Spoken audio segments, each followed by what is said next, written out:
Alright, welcome back everybody. This is the Premier League Season 3 Team Dignitas versus Quantic. My name is Triumphant Man and I will be casting Game 2 in this best of 3 series. Currently, Dignitas are up 1-0 against Quantic. Quantic had I think it was a pretty damn strong lineup. Unfortunately, just didn't manage to execute it quite as well as they'd liked. And, well, as we saw, Dignitas, they got farmed, and when they got farmed, they caused a whole lot of trouble. Now, it also came into the pushing power and the attrition value that Quantic had, Dignitas had, with the Dirge. The Dirge pick was really, really annoying for them. It's incredibly strong, and they had the dual heals, of course. They had Enigma with the mechanism, and then Dirge's heals also working overtime to keep them up and running. And when you combine that in with the damage amp and the nice teamfight potential that they had between Requiem Souls as well as the Black Hole, it was just a little bit too much for Quantic to handle in the end. They just didn't get the pressure and the ganks down that they wanted. They had the good early pressure on Shadow Fiend, but then didn't manage to shut him down when he just disappeared into the jungle, just started grabbing up stacks of neutrals there. But the bans coming out here, we have Templar Assassin banned once again. Also, we have Rubik being banned by Dignitas. On the other hand, Quantic have banned both Nagasaran and Dirge. Now, again, Darkseer has slipped through into the picking phase. Now, last game he was completely ignored until the second banning phase, which was highly, highly unusual. And Chen will be the first pick for Quantic here. Will Dignitas decide to pick up Darkseer, or will they allow him to slip through once again? Now, Dignitas, they had a very specific lineup they wanted to run last time, which is why they let the Darkseer go through. And in the end, I guess they were just like, you know what, it's not a big deal. They were just hoping to have the attrition value as well as just have the whole push potential that they had there in early teamfight potential. Quantic, on the other hand, were looking for a lot of ganking, which Darkseer doesn't really fit in. He's looking for those the larger engagements where he can surge people into those. And it looks like Dignitas said, you know what, let's just go with a very similar lineup. This time around, they will get their hands on the Batrider as well. Okay. They get their hands on the Batrider as well as the Jakiro there. And this time, what will Quantic grab up instead? And they went for the Chen this time around. Chen was actually banned last match by Quantic. Allowed to slip through this time. Now they've got one of their hard support heroes looking to see if they go for one of their... They'll probably try... I believe they'll probably try and pick up one of their primary farmers. Now the question is whether or not they want to go for dual mid again. Batrider, though, likely to go into the jungle once again. And I think we'll probably see him do this. I think they might just abandon the whole trying to annoy Batrider in the jungle. They might just go, you know what, let's just get Chen farm. Let's just go for the early push on the suicide lane. I mean, they went for the earlier push. It might have been more efficient there if they just went for that early push with the Enchantress last match and just taken and Dirge towers a lot faster. They could have just put a lot of pressure on Dirge instead. Quantic, though, going to go and eat through most of their overtime at this rate. Decided to go right through that. Okay. Darkseer, though, is still available if they want to pick that up, and they will indeed grab him up. There he is. Leshrac as well, so a lot of teamfight potential coming out of Quantic. Also, some nice push power there from Leshrac. Also, Chen as well. Tiny going to be picked up by Dignitas. Okay. A very dangerous team coming out of Dignitas' lineup at the moment. Batrider, Jakiro, Tiny, plenty of good gankers there. And of course, Jakiro, we saw exactly how powerful his Ice Blast can be. Ice Path can be as a setup. The range on it now is ridiculous, and the cast time is, well, basically, the setup time is much, much shorter. So it's very easy to just reach it and tap someone a long distance away, much like a Fissure. It's very easy to fire it over trees and grab someone with it. But now back into the second banning phase, Quantic wisely getting rid of Wisp. If Wisp had been left in the pool, I have no doubt that Dignitas would have grabbed it up. That said, Tiny is still effective without the Wisp. It's just he doesn't really have the same kind of carry potential per se. He will probably just opt to go for his wombo combo ganking abilities. He might still go for the Arcanum Scepter. He might just go, you know what, let's get the Arcanum Scepter and Assault Courier. So he still hits pretty hard, can clean up towers if you leave him alone with them, so that's still definitely possible. Dignitas, though, going to go into the overtime now, thinking about this next series of bans. At the moment, Quantic have probably, if the Leshrac is generally used as a support hero, so between Chen and Leshrac, they've probably got the support sorted out. Darkseer going to be the suicide solid, so right now they're looking for two primary farmers, a solo mid and a potential hard carry, some kind of semi-carry to go with their hero. With their Leshrac. Leshrac likely to end up babysitting them, or they could go for something like a Tidehunter and actually have Tidehunter babysit Leshrac, and Leshrac go for that mid-game semi-carry with all these nukes and nasty spells. They do have the Enchantress being banned there, as well as the Anti-Mage also getting knocked out by Dignitas. Will they decide to get rid of the Morphling on top of that? That is the question. They're worried about the anti-mage. In all honesty, if they were going to be picking a hard carry in this situation, I would have expected the anti-mage to be picked over the Morphling. Morphling has received a number of nerfs, and a lot of teams don't really seem to like him that much anymore. That said, anti-mage still seems to be quite popular. Not as popular as he used to be pre-buff, pre-6.75 anyway, but still popular enough to warrant picking up fairly frequently. The next band, though, is Nakes. Alright then. Interesting decision to get rid of Nakes. A lot of high health heroes there on Dignitas, of course. Jakiro, one of his recent buffs, I believe, was it? Or was it Barra? One of those had a strength buff.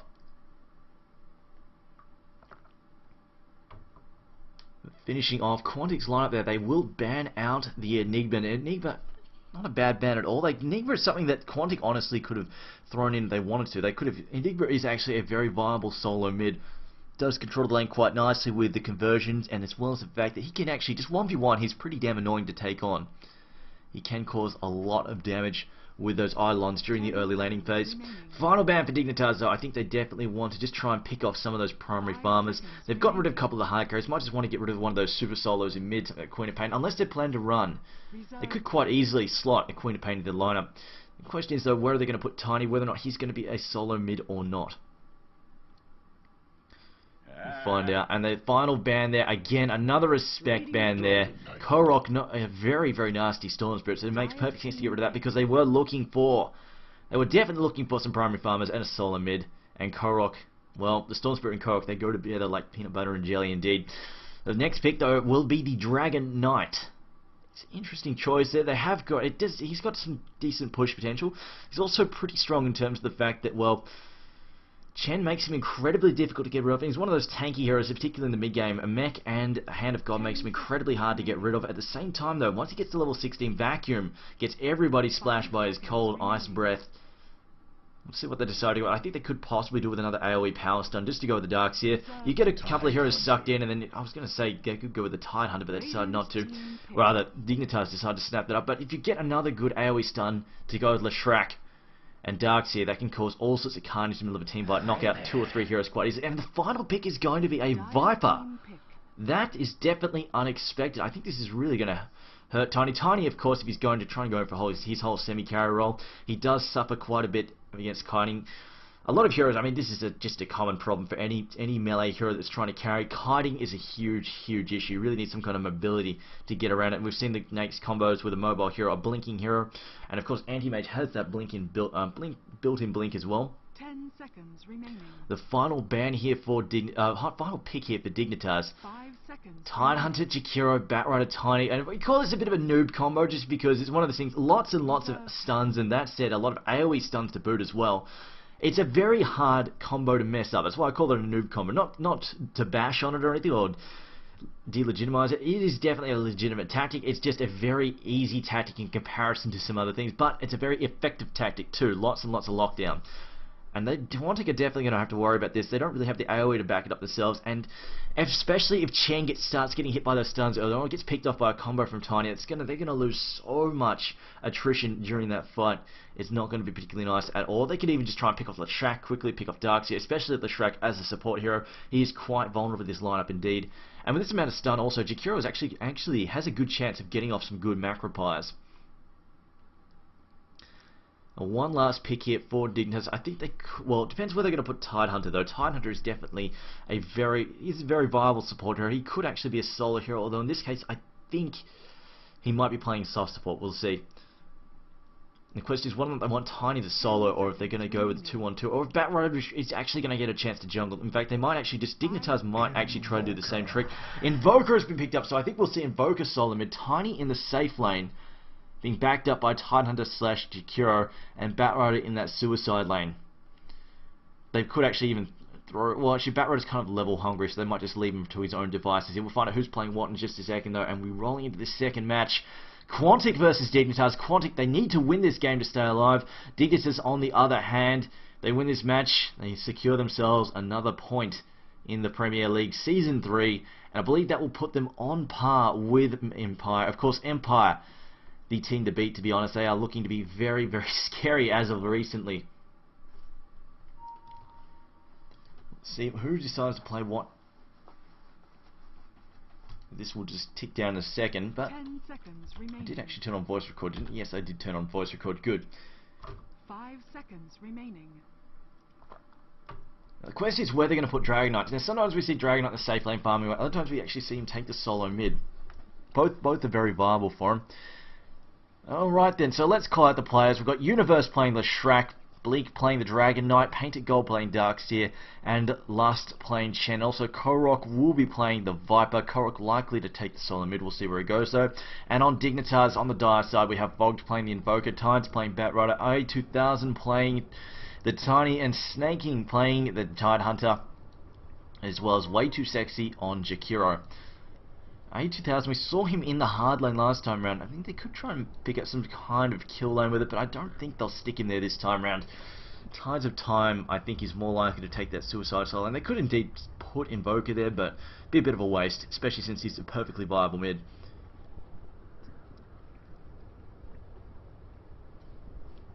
Had to pause here. Korok, there we go, finally picked up his Viper. Did they say then to pause? Korok AFK, okay, should be back now, so we should be ready to go. He has picked up his Viper.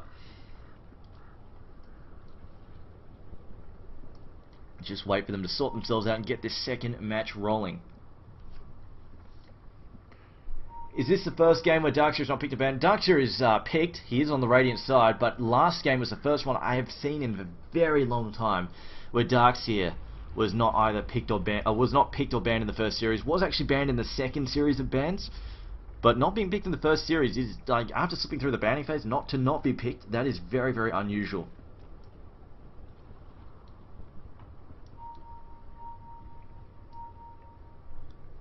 We have this strategic pause here.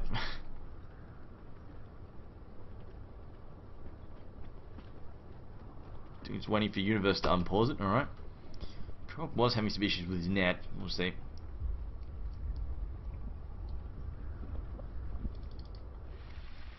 This is a rather tanky lineup, but I'm just so worried. So much teamfight, man. There's so much stun. Not so much teamfight, it's just stun. Stun, slow, stun and slow, big AoE stun, single target stun, AoE slow, and then the AoE sort of mini stun with flame break, AoE stun, and then of course Invoker can just do whatever the hell he pleases with his spells. That's just so hard to beat. And I just don't know if they can get the BKBs up fast enough. Obviously you've got Dragonite can get that BKB if he goes for first. Actually Dragonite, I just wonder what item he'll build, just because Dragonite is rather flexible. I think if memory serves me correctly, Bleak often gets the Mjolnir build, if memory serves me correctly, but in this case, honestly, I'd feel safer for him if he just rushed that BKB, because he's in some serious trouble otherwise. Still needs to watch out for Batrider though, of course, a superior magic stun there from Lasso, but at the very least, he can get around, obviously, all of those other AoE stuns. This is not the first game, you can tell, because up the top there you see the green little pip, versus no green little pip on Quantic side. That's how you can tell how many games have been won in the best of 3 series. Prepare for battle. So we're going to have a 5-man sweep here from Dignitas. Now they know they've got the stuns to make it quite early First Blood happen. They've got the early disables to make First Blood happen if oh boy, if Quantic walk into them, this is going to be some serious carnage that gets unleashed. As we're going to see a 5-man sweep here from Quantic as well into their own jungle. Or at the moment, Chen is a little ways off from his teammates, and we'll link up though. And the question is, will they gun for it? I'm pretty sure here, Dignitas, if they get a chance, they're going to gun for this. They disgust him and a slow disable. And Chen has spotted them out though. Should be able to walk away from this before he gets caught out. As we see the the block water getting thrown down there. Also Viper getting the hell back. Korok realizing, holy crap, there's a lot of them there. The question is, are they going to hang around here or are they going to get picked off? Chen also moving back up. And look at this Snaking getting ready to ambush him. Should he come back? Change his mind and says, I don't want to waste my time. Heads off. And they're actually going to block his hard camp there as well. That is definitely frustrating for Dan. You're really going to cut down his level of farm. Blocking 2 camps there. 1 hard camp, 1 medium camp. That's not so much fun. Now Painted Gold will be taking that suicide lane. If things get a little bit too rough, he can duck into his jungle and farm it. Although that said, with a hard camp and medium camp blocked out, if he goes in there to farm, it's going to be awful crowded with Lust. He may actually just, maybe, he might even just try and duck into the enemy jungle and steal that farm in there. Now A2000 will be in the safe lane this time around, farming it up, and Tides will be focusing on pulling and jungling by the looks of things. Jakiro will be backing up A2000, or he could actually be backing up Fogged here in a second. He might actually just be going in here for a bit of a gank here. No changes mind, heads back to the top lane. Meanwhile, Bleak will be taking solo mid here with his Dragonite. This is going to be a bit of a rough lane just because Fogged is a very, very tough player. Very, very tough solo player. And also the fact that Invoker flat out 1v1s are not nice. Now, Painted Gold has indeed abandoned his lane. And like I said, this is going to get rather crowded quite quickly just because they don't really have a whole lot of camps to farm here. Now, Painted Gold is looking to stack this before he takes it. As Fogged apparently needs a pause. Alright. Tied under opting early to... okay, his PC needs a restart. Could be a couple of minutes here. As it looks like Sneaking is planning to start stacking that ancient camp there. As apparently the space jump is live. Please don't tell me. This is somewhat suspicious. The space jump has just gone live, and A2000 is saying he needs to restart his PC and has disappeared. Oh, maybe not. Conspiracy Keanu working overtime there. Meanwhile, top lane, looks like we had a bit of an eco build there for Tiny. We'll be going for that early bottle. Tides of Time also ecoing it up. Kira on the other hand, just going to be focusing on pulling and giving A2000 as much farm and more importantly levels. Of course, Tiny very levels dependent.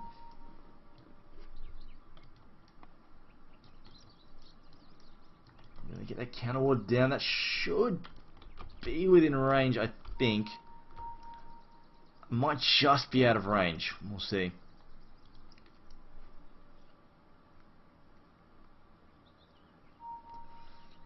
Series Gods, yes, the Techies does actually have an AoE 6 seconds done. It does have a fuse time, you can drop the mine down in the middle of a fight, but it doesn't activate for like a couple of seconds, so you can walk away from it. It's an annoying stun, but you can get away from it. It's not like you can just instantly stun an AoE for 6 seconds.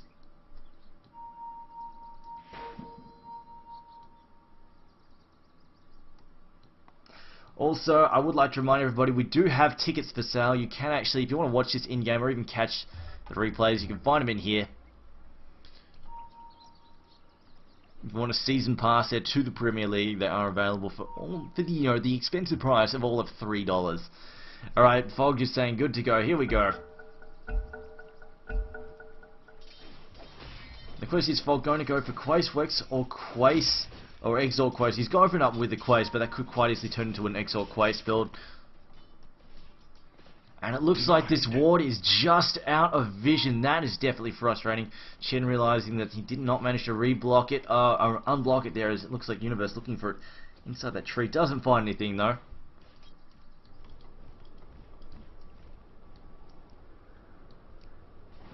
You see Batrider already stacking away. They're getting ready to just burn down those creep camps with his Firefly. See Bleak getting harassed. He's being harassed there by the Cold Snap. Also Titan skulking around as well, just trying to put on some pressure. Snaking has realised, you know what, I don't have any options. He has actually started stacking the Ancient Camp there. I think he's realised his lane is probably too dangerous for him. The slow from Viper, the constant slow from Viper, plus the stun, and the damage there from Leshrac is just a little bit too hot for him to handle that lane.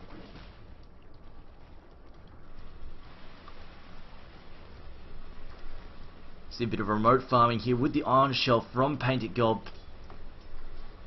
And he is just about to get chased off here. He can't really get close for the experience. Will just surge himself away. Doesn't want to get close to it at all. As now the stacks continue. How many, as you mentioned, stack the other camps as well? No, he's not. Batrider now moving in from the side. Unfortunately, I don't think he's going to be able to set anything up here. Painted Gold zipping back all the way.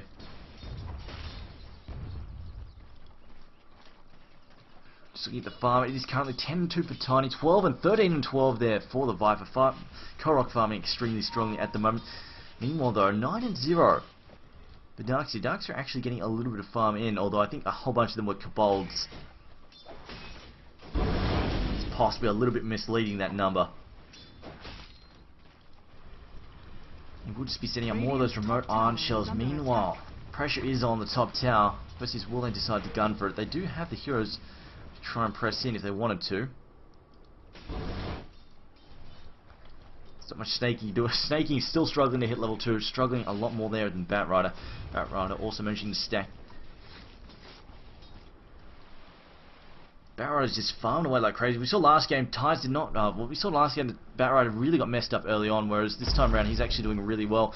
And this time around, the hero who's really under siege is Snaking. Snaking just cannot get anywhere near these creep waves at all. I think they've even noticed the ancient stack now as well, so they might even try and jack that off him later. He's been chased back already. Has managed to hit level 2. We'll just try and steal Chen's creep here if he can. Chen not going to have any of that. No pressure on his tower yet though. It's a hero cold snap there in the mid lane. It looks like Bleak will be chased back by the cold snap. Meanwhile though, Batrider just going to clean up these ancients, clean up these neutrals as well. Firefly, of course, and Sticky Napalm really effective at that. Just going to harass him, make them chase him into the Firefly. Not going to do quite enough to clean them all up, though. Both teams playing relatively passive at the moment. Not He's going to on hit my level 5. Dragonite has his bottle up and running. Question is, what early items will he go for? And now the early tower down. It will go to Quantic here. They take that first tower down there. And Snaky, there's just nothing he can do to get close to this, really. Same for Painted Gold, definitely struggling to get close. At the very least, he is farming remotely with Iron Shell, but he just cannot get close to sap off all those levels he really, really wants quite badly. Flame Breath again. Fog taking a fair bit of damage. A little bit of healing up. And it is a Quace Exhort Invoker. Just waiting for some Sunstrikes to get popped out, although nobody's getting aggressive at the moment. Once they start getting aggressive, he can just help out and just reach out and touch someone with a Sunstrike. Or reach out, as I like to say, reach out and WTF pawn them. Dragonite bottling up a regen rune there. Getting a bit of a lucky find. Snaking still unable to get close to Creep Wave at all. Is going for the Anchor Smash build, which is pretty stock standard stuff. This will allow him to just duck into the jungle a little bit earlier.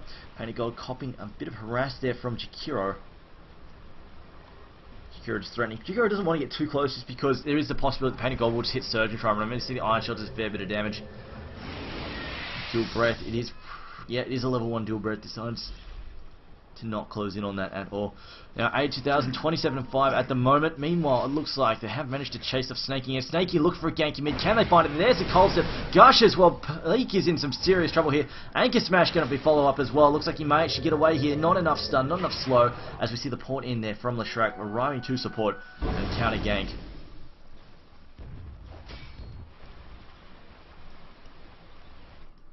Bleak just pops out regen rune and heals up as if nothing happened at all.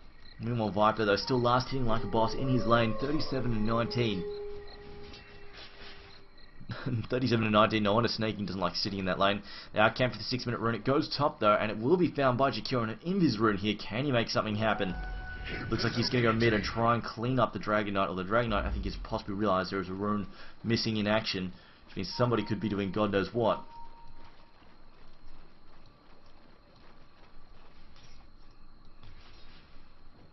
Universe though still skulking, hoping something's going to show up there. And show up indeed it has. The question is, will it get too close? I don't think he's actually within vision range there.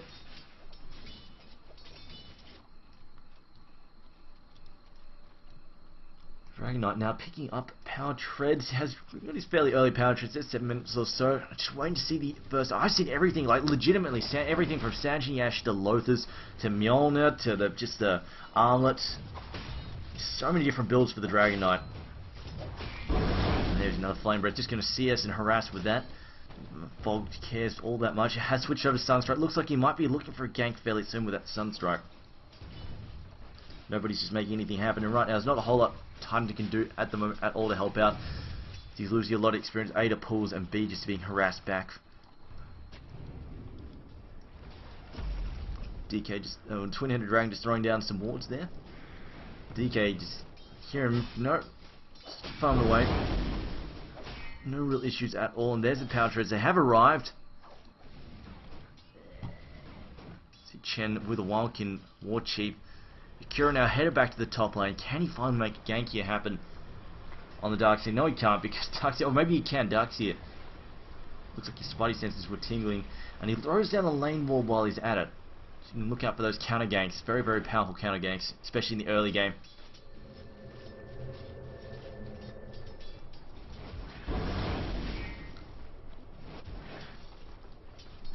The Invoker is currently sitting on 31.8, is getting out-farmed a little bit by the Dragon Knight, because Dragon Knight is spamming nukes just to farm, is definitely working out for him. Now Korok, of course, 53 and 32, he is really getting out of hand quite quick. The question is, will he go for a sort of a tanky build, or will he go for a glass cannon build? Guess we'll find out very shortly. Now Fogged has managed to pick up his second level in Exhort, has gone for Cold Snap as well as a Sunstrike. Dragon Knight finds himself a Haste Drone as well. It's going to be difficult to gank. Now Viper has gone from Midas straight up. Radiant's middle tower is under attack. Fairly early Midas. This is going to give him a lot of extra money. Also getting so he got nearly 2,000 gold. It's farming pretty damn crazy at the moment compared to his support, who has just managed to get boots. Poor old guy. It's currently 60 and 34 in terms of last hit. Painted gold, they've been... Needs to get in a little bit closer to sap this experience. Might even want to throw up his own lane, throw up his own wards in a second there, just to look for TP gankers and the like.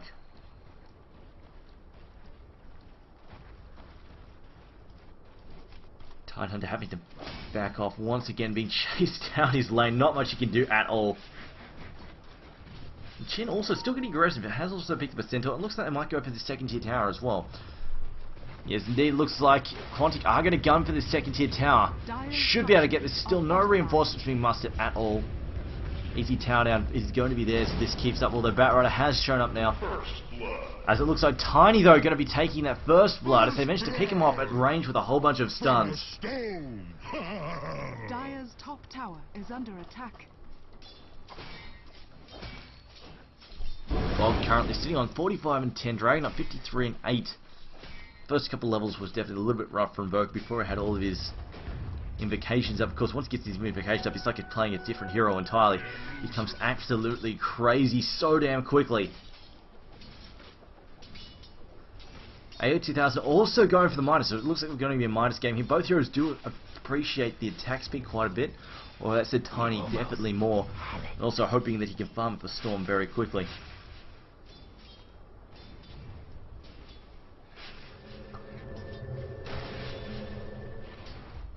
Potential gank in mid. No, it's just a fake